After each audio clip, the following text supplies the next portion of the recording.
Welcome back to Electrified Reviews. Today we're going to be checking out the Giraffe from VTUVIA.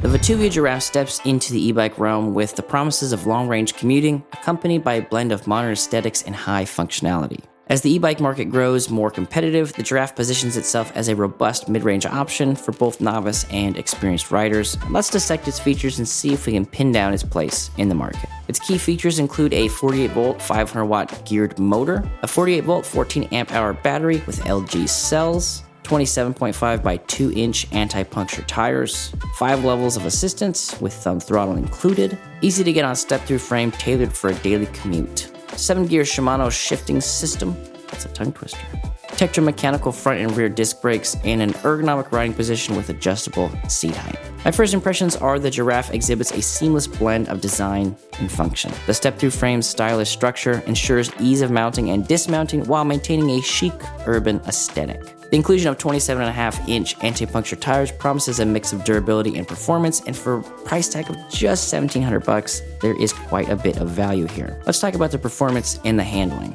For the motor and speed, the 500-watt motor combined with the smooth Shimano 7-gear system means you can ride around various terrains and inclines while still being able to have a fun, connected ride. It ships as a Class 2, but you can unlock it to ride it as a Class 3 if you want a little extra speed. For those of you curious, Class 2 means it is limited to 20 miles per hour, and Class 3 means it is limited to 20 miles per hour. That's just a brief overview. I'm not going to dive into all the semantics there. The high-capacity 48-volt, 14-amp-hour LG battery impresses with a claimed 50-mile range, eliminating range anxiety for most riders. While this is the advertised best-case scenario, you're probably going to consistently get anywhere between 30 to 40 miles depending on how you ride your bike. For brakes, we've got Tetra mechanical brakes, and they provide enough stopping power to make the ride feel pretty safe, but we would want to see hydraulic brakes on e-bikes, especially those capable of Class 3 speeds, which, as we mentioned, is 28 miles per hour. The step-through frame is designed for daily commuting, and the adjustable seat height accommodates a wide range of riders. The recommended ride height here is 5'7" to 6'3", and that seems like a pretty good estimation. With 5 levels of pedal assist and a thumb throttle, riders have extensive control over their journey, allowing them to adjust on the fly, or on the bike, if you want to use a bike thing there. A significant max load of 330 pounds showcases the bike's utility capabilities, and for not being a fat tire e-bike, that's pretty impressive. A hydraulic front fork delivers a smooth riding experience, and that, paired with the swept-back handlebars, really does make this thing ride quite comfortably. Now, what can be improved?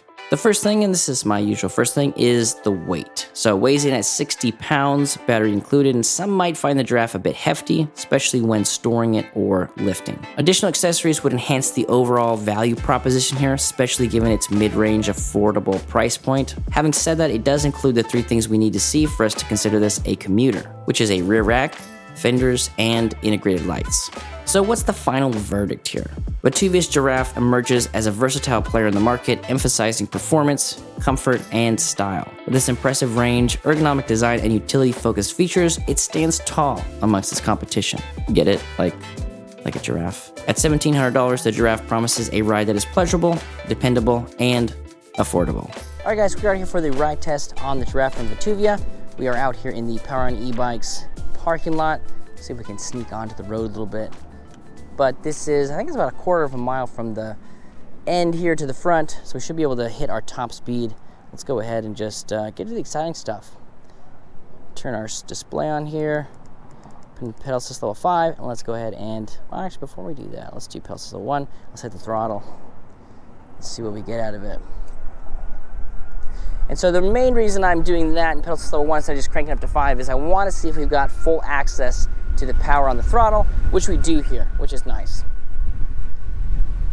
Always helpful when you can just hit the throttle, get up to 22.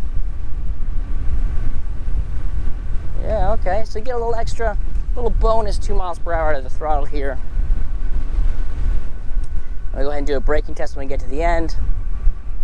Our full 22 mile an hour pace. And 3, 2, 1. Oh yeah, locked it out, got a nice little skid. That is all right. Pretty good stopping distance too. That was about, I mean, look at that. That was actually pretty decent. We were 20 miles per hour.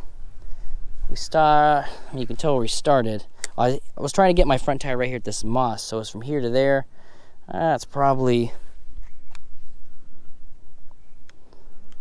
sub 20. With mechanical brakes, that is pretty impressive. Now let's go ahead and shift through our gears here. Nice easy shifting. Got our trusty Shimano SIS index shifter here. Too easy. Got some good maneuverability. I'll take this at some lower speed. So it looks like pedal assist level 1 is going to just about 8 miles per hour. See if we can cut through these. I probably couldn't do all those. Not time to hurt myself, folks. And do pedal assist level 2. So it looks like 10 takes us to about 10. 1 must be a little bit slower than that, which is interesting. Most pedal assist level 1 start at around 10 miles per hour. But 1's about 4 or 5. 2 takes us to 10, as we just saw. About 10. 3, get some good pickup from it here. About 15. 4, oh, we hit speed mode here. We got 20 pretty easily, pedal assist level 4 here. And let's go ahead and make this big old turn here. And we're gonna hit back on pedal assist level 5. And let's see how this shakes out. Now, right off the bat, one of the things that I'm not quite a fan of is the small pedals. So as you guys know, I wear Zero shoes, or minimalist shoe, at big flat feet. And right about 22, 23, seems like that's where we're going as far as top speed goes. We might be able to get in here and adjust that a little bit. Nice controlled stomp with the brakes. But any faster than that, just based on the gearing, how it felt at that 22, 23, we probably would hit some ghost pedaling about 25. So even if this does go 28, I think the gearing's not quite set up for us to have a super solid experience going that fast. But 22, 23, still a little quick, but this isn't bad. It's not a bad pedal cadence. Pedal cadence.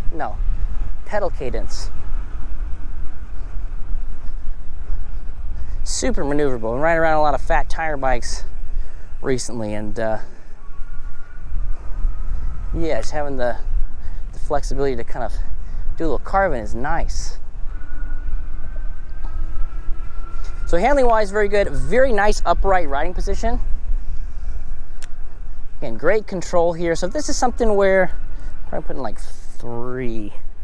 If you are looking for something that is, approachable, because as we've seen in the review, it's a nice step through design here, which just makes it really easy to get on and off from.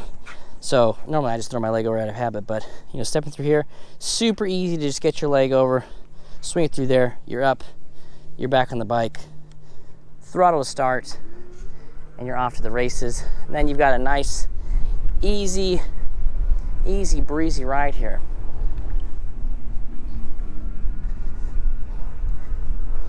So for the grips, then we don't have any locking mechanisms here, but they don't really move that much, which is interesting. I was just on another bike this morning over there in the Power On e-bike store, and they got one in and it had these same sort of grips. And I mean, I don't even know if they glued them at all. You could just spin them around without any effort at all. But this one, it feels like they're actually on there really good. A little bit of slippage, it just kind of comes with this type of grip, but at the same time, it doesn't feel uncomfortable or unsafe. Which the other ones, like, hey, this is my main, point of contact with controlling the bike, right? You want a comfortable saddle, you want all of the touch points basically, right? So what are your 3 touch points? It's gonna be your grips, right? So as we're talking about grips, it's gonna be the saddle and it's gonna be the pedals.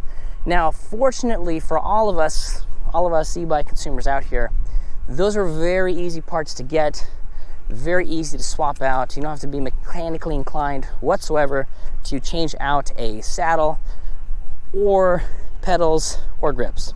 So if you find a bike that you like, you're like, well, I don't like those pedals or the grips or the saddle, for an extra, 15 for the grips, 30 for the saddle, maybe another like 20 or so for some, decent pedals, and then you can kind of get into some cool like customization as far as color goes. On this one, it'd be cool to swap all that out for something that's maybe a little bit more orange.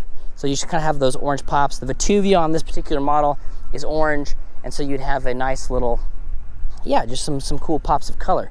Suspension-wise, feels good, especially for just being a front suspension bike. Now we're not taking it off or anything like that. We'll hit this little grate here.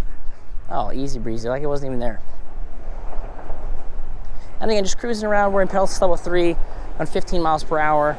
This is probably what I would guess most people would be doing with the bike.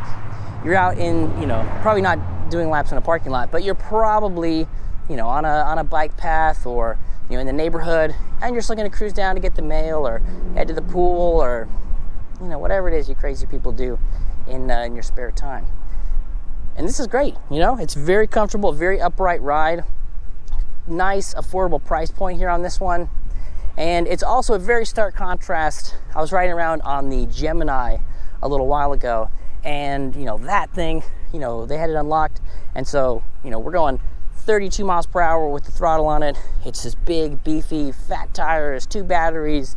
It's just the opposite end of the spectrum, whereas this one is, you know, a little bit more dainty, elegant, and it just is easy breezy, right? I'm not gonna say that too much because that's gonna get old, but that's just the vibes that I get from the bike.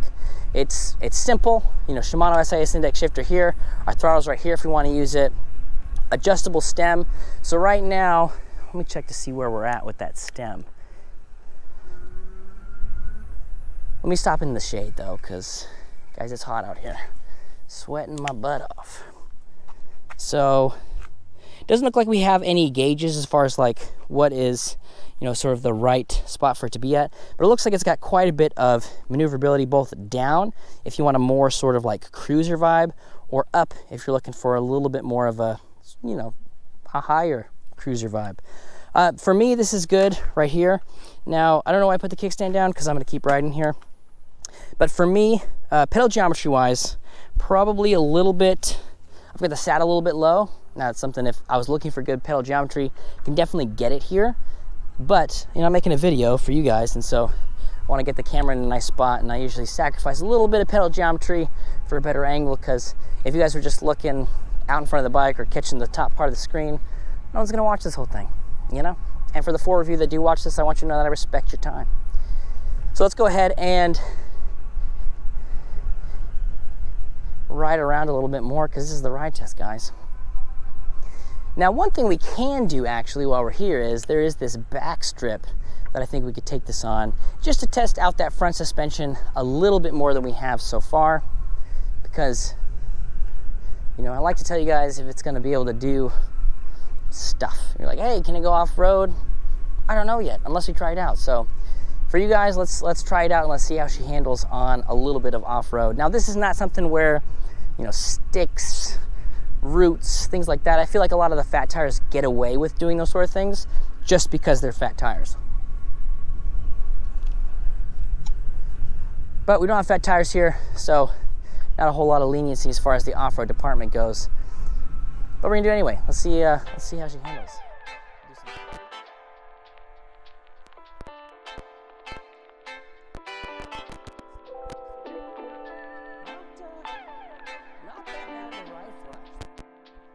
I want to take you back to the shop, guys, and have them yell at me, but